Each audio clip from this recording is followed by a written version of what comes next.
Manipur houzik thokliba Irang Asi Yengsinnaba Union Ministry of Home Affairs ki mityeng makha da Semkhiba member ahumna saba Commission of Inquiry da Irang asiga mari leinaba Affidavit lishing Rom Thajillakkhre haina lengaki makok thongba official amana phongdorakle. The Hindu Pauchegi report amana hai Commission of Inquiry asina mamang chahi kumjalisingani kulhumdoi gi November thada Irang asiga mari leinaba statement allegation natraga wakat khudingmak affidavit oina thagalaknaba khangankibani. Affidavit thagalakliba sing ase ayambana Irang asina sokhalaba myoising oire aduga affidavit khara aduna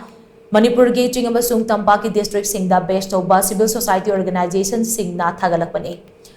Commission asida miyamna affidavit file tawbada khena khudong chanaba tongan ba relief camp singda help desk kaya amasu hangdoktuna thamle masida changba notary dagi oath commissioner fauba commissioner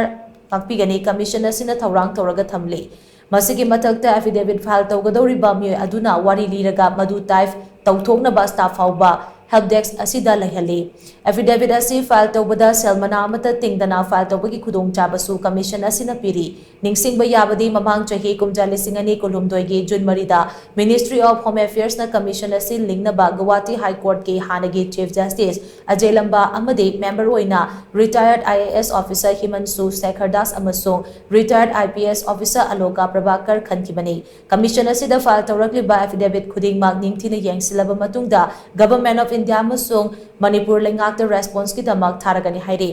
commission ki report asi finalize tawduringai gi mamangda lanai myoy amadi government ki official sing witness khudingmak examine tawraba yai kanagumba myoy ama witness oinabagi damak kawbada changba chathok chasin amasung leifam chafam gi charge pumnamak commission asina arrange tawgani Delhi da headquarter oiba commission asigi camp office amasu Imphal da hangdi haina pausina makha tari